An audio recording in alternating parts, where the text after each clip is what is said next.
Hello, everyone. Welcome to another product update from Hygraph. Now, 3.5 months ago, we launched the Hygraph Studio beta. We launched it as an early iteration with the promise of updates and new features and old features all coming in as we work forward. We've been working to fulfill that promise. We've closed something like 180 tickets. We've fixed about 45 bugs. About a quarter of those bugs were reported by you, our amazing community. So thank you very much, as always, for giving us feedback along the way. It's incredibly important. And we've got a few big new features, both already implemented and nearly done to go into Studio. Today, we're going to take a look at some of the updated features from Classic that have made their way into Studio and some new features that are available in Studio only. I'm joined by two of our amazing product managers. If you're in our Slack community, you may already be familiar with them. Daniil, who looks after our editor experience, and Alexi, who keeps an eye out for our developer experience. Gentlemen, welcome and thanks for taking the time today. Thanks for having us, Brian. Thank you, Awesome. Brian. Excited to be here. Yes. So I know that you both have some demos that you want to share today, but I do want to encourage everyone in the audience today. You can ask questions. We will take those questions either during the presentation or after. So be sure to post the questions over in chat. We'll cover them when they come up. With that, I don't want to waste any more time. I want to get into previews and demos and all that. So Daniil, I think you're up first talking about some new editor experience updates, right? That's correct. All right. So let's bring it on with the demo. So yeah, we're just going to have a look at the at another Hygraph project with some new features.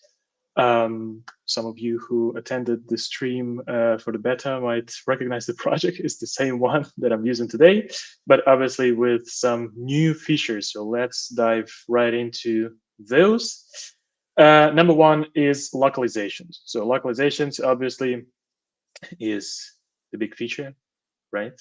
It touches pretty much every part of a content entry if it's enabled in your settings, localizations, from fields at model level to components, relational fields, all of that stuff.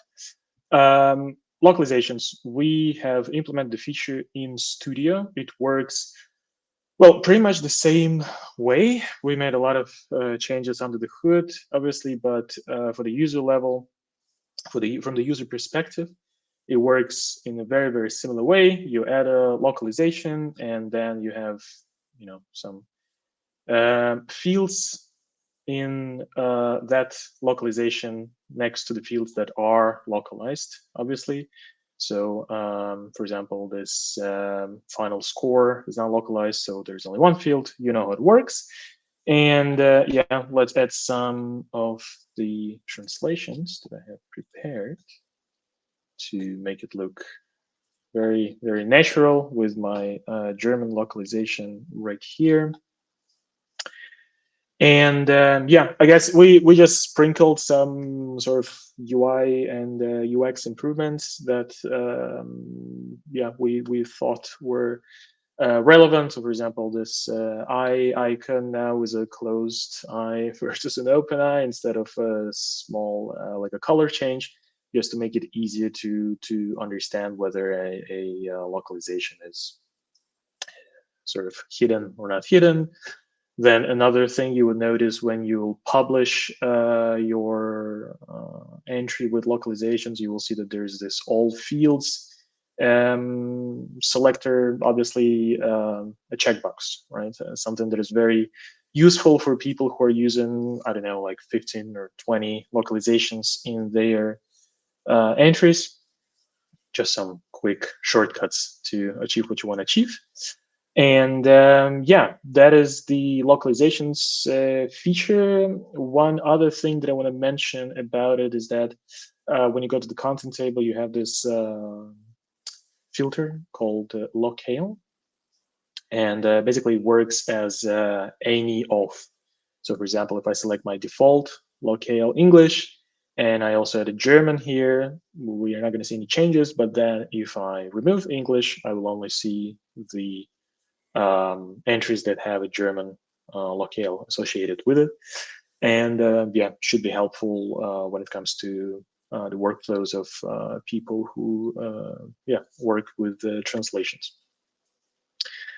That is it when it comes to localizations. The other thing that is added, that is migrated, if you will, from Classic to Studio is the duplication feature. To duplicate a content entry, you can obviously press the button right here at the top bar. You can also duplicate an entry inside a reference field by choosing the duplicate option right here, and the copy of your entry will be added to this reference field after you make some changes to it and save it. One update that was very important for some people here that I'm happy to mention is that we made a change to how we duplicate the one-way relational fields. So before this update, we were kind of on a very safe side. We originally wanted to make sure that the previous content entry that you duplicate is not going to get messed up. If, for example, you have a reference field, or obviously the slug field, let's make some changes here so we can save. Basically, we wanted to make sure that those relational fields, the relational entries, they are not going to get disconnected from your previous, kind of silently disconnected from your previous entry. But we went a little bit too safe, and we also disconnected entries from one-way reference fields because you cannot really see where they are connected when they are just one way. But we listened to some user feedback. We realized, like, okay, I think people are aware of how it all works, and we brought it back. So basically, your one-way relations will not get disconnected. But please make sure that editors on your team know that those entries inside those relational fields, they actually do not get duplicated together with the main entry, right? So if you make a change here, this change will be also reflected in the previous entry. That is all related to how you have all of the different options. The reference feature is very flexible in Hygraph, but sometimes you need to watch out for those little things. So that is it about the duplication feature. And the last thing in this part of the presentation that I want to show is the custom views. So let's demonstrate it immediately. Let's add maybe some fields to this view. Let's remove by. I don't need created by when I have updated by field for my use case at least. And also what I want to do here is I want to make this view. I want to make a view for myself so that I can only see the articles related to Euros 2024, just like this. I'm going to add this drop-down filter. And now I have two options. First of all, some of you can notice that we changed a little bit the way you create or update your views. Now there's this view button with a couple of options. We just wanted to make it a little bit more minimal. It tells you that, hey, the current view, if you update a view or if you saved it as a new view, this change will be seen by everyone, just to avoid confusion here. What I'm going to do is I'm going to save it as a new view. I'm going to call it Euro 2024 articles.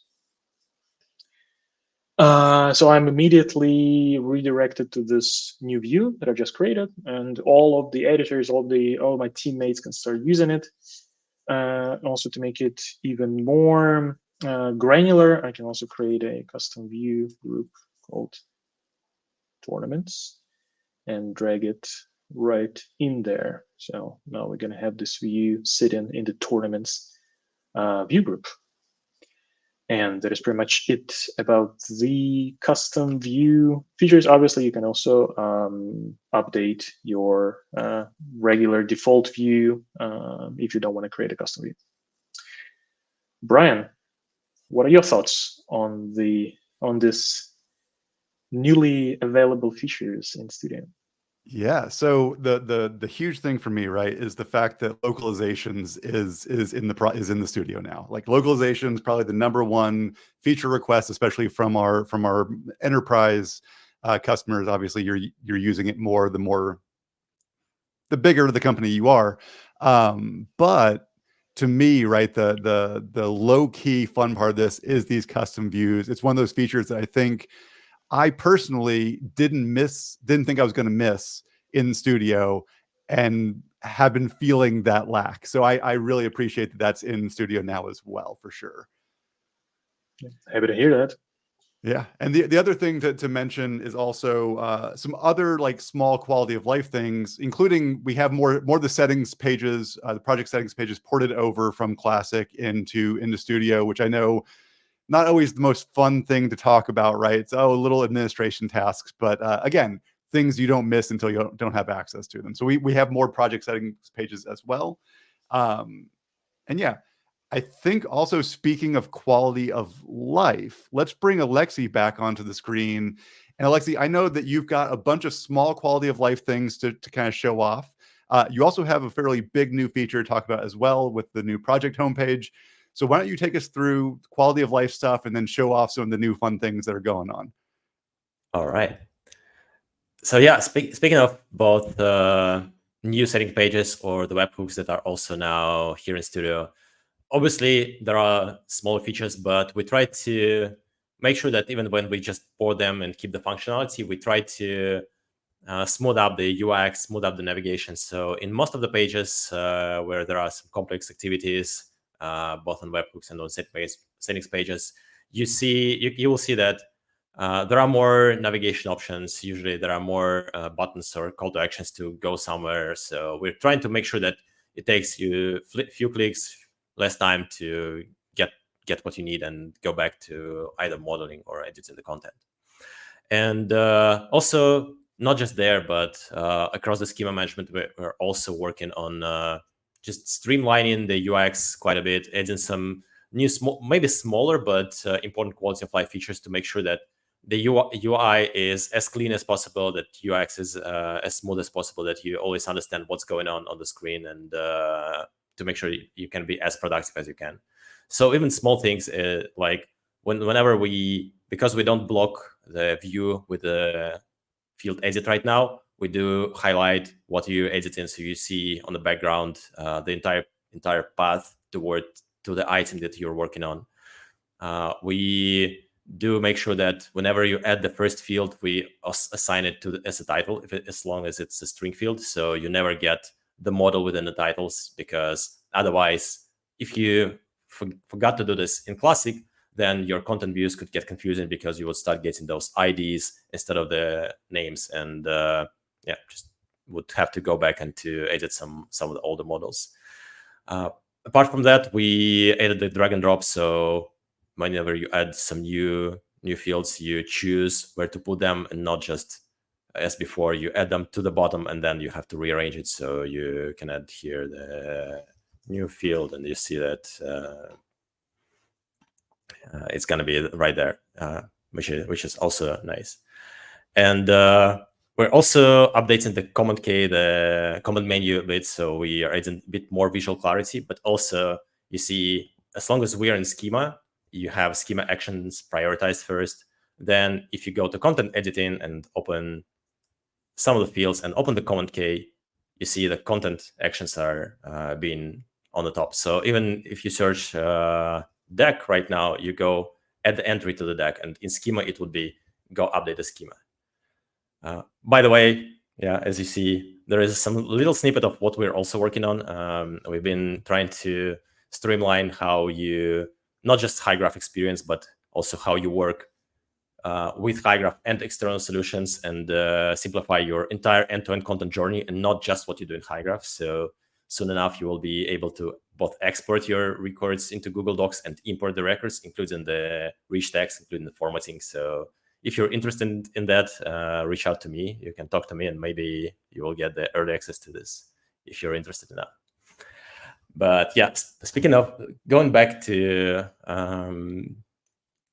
Studio itself, one of the things we did a big overhaul of is the homepage. So if you remember before, in Classic, that's how the homepage would look like. And the top is occupied with something that is mostly relevant for your for your developers, maybe even for administrators. But if you're a content editor, it's probably not something that you really want. And that wasn't something that we could really address in Classic because this page was static and the layout was built in, baked in, and it would be the same for everyone. Right now, if you open the studio, you see this. And obviously, right now, there is not much content, but you could notice that it is now built in blocks, which means for now, it became modular. So it's easier for us to add and remove new content. Whenever we have something prepared, it's just a matter of configuration to add or rearrange something or update something on the homepage. So you will see some new widgets coming on in the homepage and some more interactive things happening here, because we want to make sure that it is not just an information page, but it's a useful navigation hub for you. That's something that you can use in your end-to-end, in your day-to-day process. And you open the homepage, you see something you need, and you go straight to something you've been doing. So if you're a developer, you can check what models you were working on. If you're a content editor, you will be able to see what entries you are working on. And speaking of that, for developers and for content editors, obviously the next thing we are doing is we are doing the presets, the role-based presets. So depending on your role, depending on what you're doing in Hygraph, you will have different homepage. So you will be able to adapt the homepage to your needs.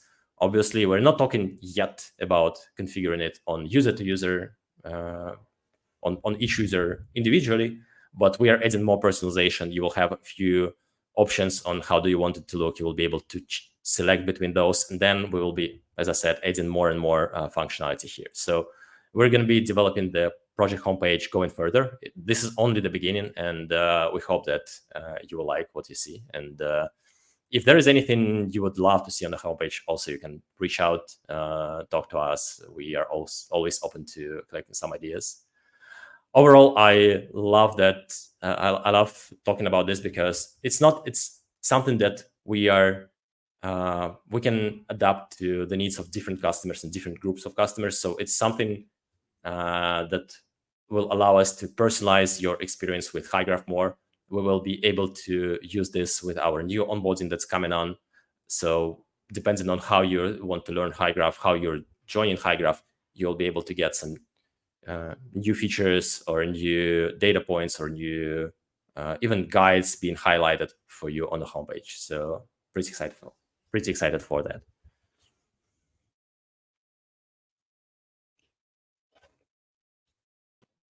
And yeah, that's it for me. Nice. So showing off a whole bunch of new stuff and some things talking about some things coming down the line, which I'm always excited about. I will say real fast, we did get a question at the end of Daniil's time about duplication feature and if it's possible to duplicate schemas. Romina answered in chat, but Daniil, is it possible to duplicate schemas as well as content? Well, the answer is yes, though if you want to duplicate the whole schema, that would be basically duplicating the whole project, right? So, but I think the question was about like schema elements, right? Like models, Yeah. components, you can duplicate those. But yeah, if you want to duplicate the whole schema and use it, I don't know, and make some changes, use it as a different project. I don't know, you have a basketball-based website and you want to quickly sell something to a volleyball fan, yeah, you can do it as well. Excellent. I just also want to quickly mention that in Classic, you could only duplicate the models. Right now, you can also duplicate components. So yeah, a little more here in Studio. I like it. Little extra on top, right? And as Angie mentioned in the chat, yes, do feel free to follow up with any additional questions. Now, Daniil, we've been talking about like how this kind of like all of the Studio stuff accelerates our development, lets us do cool things faster. Can I ask you for a preview of something? Like, is it possible that maybe we could preview some of what we're working on, like with live previews? You just killed my joke. I was going to say, do you want a stale preview? Do you want a live preview? But yeah, all right. We should have synced about it before. Yeah, the jokes anyway, sometimes we have to pre-bake those a little bit. Yeah, we should have live previewed the joke. Yes, exactly. All right. Anyway, obviously, yeah, I'm ready to share a sneak peek into the feature that is still sort of in this beta stage, I would say. It's a POC for now. We shared it with a few customers who are currently trying it out and sharing their opinions on that feature. If you are one of those, thank you so much. I really, really appreciate it that you help us understand what to fix, what is the most important thing to fix, to add. But yeah, basically, I'm going to show this prototype of this feature very quickly, short and sweet preview. I should stop doing it. Anyway, live preview, something that allows you to see, well, the preview of your content side by side, right there inside Hygraph. We have this, yeah, you configure this by adding a link to your preview website in the schema, in the sidebar part of your model. So it's a model, the model-based feature, right? Every single model can have its own configuration, but basically the feature is this, right? You're able to have the Hygraph part, the CMS part on the left side, the preview on the right side. You don't need to jump between your different tabs. You don't need to have them open together in different browser windows. Also, you don't need to update, meaning you don't need to refresh your website, because whenever you make a change here, you will press the Save and Preview button, and the website will update automatically. And yeah, that is the feature, making it easier and basically faster to edit and preview your content. Just like Alexi mentioned, related to homepage, this is something that we are starting out with. Obviously, you know, we have a lot of ideas internally in my head. We heard a lot of great feedback. Again, thank you guys for the feedback, the external feedback. And yeah, so this feature, the last thing I'll say is that this feature needs a few more weeks in the oven before it hits the you know, everybody, and everybody will be able to take advantage of this feature in Studio. I am super excited to see it come to life. Yeah, I'm really, really excited because there's so many complex data uses for Hygraph, and sometimes that can completely kind of divorce the experience for the editors, and they don't get to see things in place. So whenever we can make it more efficient for an editor to do their job, it makes me incredibly happy. And like you said, having to manage multiple tabs and go back and forth for previews, while it got the job done, having it in Studio, super efficient, a lot of good stuff there. And I love that new save and preview button. The last iteration that I got to play with didn't have the save and preview, so I'm digging that. I like that a lot. Incredible. Yeah, and I absolutely agree with you that yeah, yes, this is one of those features that are my favorites, because exactly because of this sort of focus on efficiency. And you know, I guess when since we are in this productivity game, I guess every single click, every single just change of tab, we would love to save as many of those as possible for the users, so they can just focus on getting the job done, getting their task done in Hygraph as seamlessly, as smoothly as possible. Excellent. Yeah, so let's bring Alexi back on here. Let's shift things up. So we'll talk some other questions. I do want to kind of get one big question that we've heard a couple times in the community since we launched last week. Obviously, we went into early access last Wednesday, I believe, or at least started rolling that out. It was a slow rollout on those.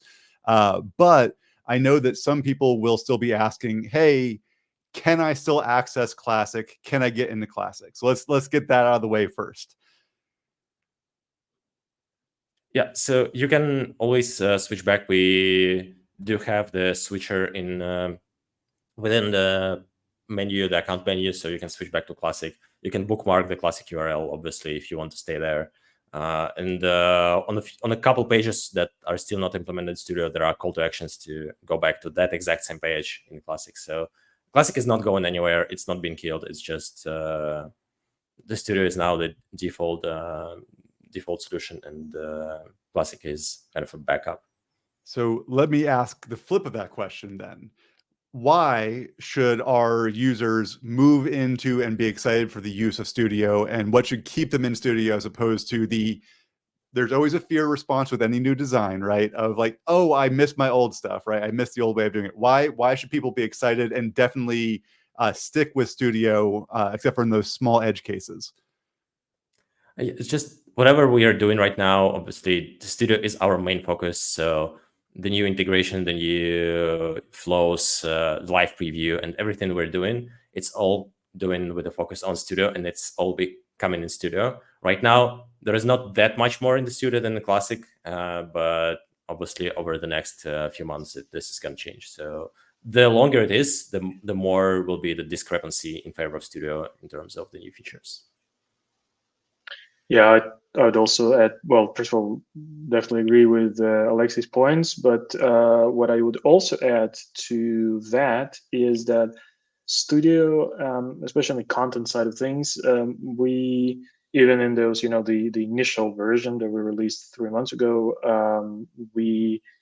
our focus was on making it more performant for and just easier to use with very long and just super huge content forms. That's why we have, for example, field outline, the feature that also is only available in Studio, where you can just click on your sort of like a Figma like tree of fields and get exactly where you want to be. Same things with performance. If you have a lot of components in your content entry, Studio has a very different way of loading all of that stuff. It doesn't load everything together, but kind of in stages. So those kind of things, they're not really features, but they just feel better in Studio, especially if you use a very long content forms. Exactly. And there is a question that I think it's kind of a feature request in questions clothing, I think, from Thomas here.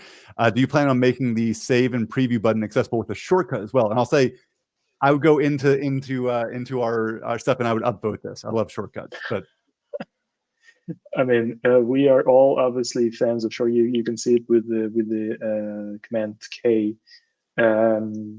feature that is also only available in Studio. But yeah, answering that exact question. So right now you can hit just enter, and that would already save the form. But we also definitely planning to bring back the shortcut from Classic, which is Command S. Yeah, that is. I would love to see it making the cut for the very first public version of live preview. But then, yeah, they will have to see in terms of scope. Maybe we just decide to roll it out and then very shortly after that add the Command S shortcut, because it doesn't only make sense for save and preview, the live preview, but also just for regular workflow for content editors, even without using the preview. Yeah, I could definitely all even see there being a shortcut for opening the preview window in general. Again, like all efficiency all the time, all velocity. No, absolutely. I completely agree. Yeah. But yeah, all of those words just to say, Thomas, yes, the answer is yes. And then there's a question about the Studio Docs page. Jonas, we'll get that updated. It's just a small thing, but there is this other question about from Chris. Is there a way you can view your usage limits in Hygraph Studio? That's kind of on that old project homepage, right? Alexei, is there any plans for that? It's coming. It is coming both into the billing page and on the homepage. Yeah, it just got delayed a little, but it's coming. Excellent. Let's see. And yep, Thomas. I think we're also good. Yeah, I think we also missed a question from Mr. Tim Benix, right? Yeah. Asking the questions that we all want to see, right? Yes, the live preview questions. It's great to get the live preview questions. Again, if there's a metric for excitement about a feature, I guess we have made it. So yes, preview on mobile screens and localhost. So good news and bad news. Let's start with bad news. So mobile screens are not making it into the first public iteration. Obviously, it's on the radar. More like even more as a more proof to that we actually have. Just saw it today. We have a Figma designer ready for like switching between desktop mobile. again, a lot of cool ideas, not enough time as always. But there is enough time for sure for localhost. That was probably like during the feedback sessions we had with users, with early users of live preview. Localhost was probably the number two most important thing that wasn't there yet, but we'll definitely make a cut for the first public iteration. And just for the non-developers in the audience, right? Localhost is how a developer works locally on their computer to work towards what you see on the internet later on. And while they're testing new features like live preview, they'll probably want to use that as opposed to publishing it first and then getting it there. So definitely something that I know developers are always thinking about, and Tim being a good barometer of what developers are asking.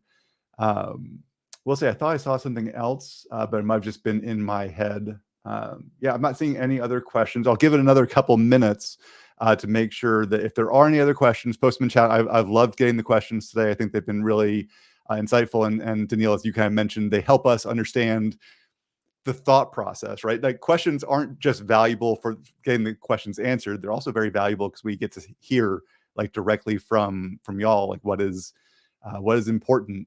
Like I love that we had somebody asking about shortcuts. Like, yes, I love shortcuts. But I'm just me. I'm a power user, so I like hearing other people who may be power users, but that's also a good thing as well. Cool. Not seeing anything else funneling in. I will go ahead and give a shout out that, as I mentioned before, if you're in our Slack community, you may see Daniil and Alexi around in general. Our other product manager, Fabian, is in there as well. So do come join us over there. We have a studio feedback channel, specifically a feedback channel. We have a getting started channel. So if you're newer with Hygraph, you can ask your questions there. Join us at slack.hygraph.com. That's going to allow you to interact directly with us. We spend a lot of time keeping an eye on it, both product, DevRel, and our support team is in there as well. So lots of people to answer your questions. And also, it's a really good way of getting back and forth for feedback. So be sure to join in there and let us know what you're looking for. If you see a bug, we want to squash the bug. So let us know anything really. There's actually a great question before we go. Chris Waller in the chat. How can we get access to some of these early features, such as live previews? Are these closed previews only? Right now, live preview is a closed beta. However, hand raisers are welcome, and I'm sure that if you're in that Slack community, Daniil can reach out to you, or you can reach out to us, and we'll talk about if we can get you in there. As we get closer to launch, the more people testing, the happier we'll be. So I think there's always room for talking about getting more people in closed betas for sure. 100%. Yeah. And in the future, I know Alexi and I have some thoughts on open betas and how we can do open betas better too. So we'll flag you in our systems for stuff around that as well. Oh yes, Yeah. Cool. Well, I think that's going to end things with a solid 40 minutes here today.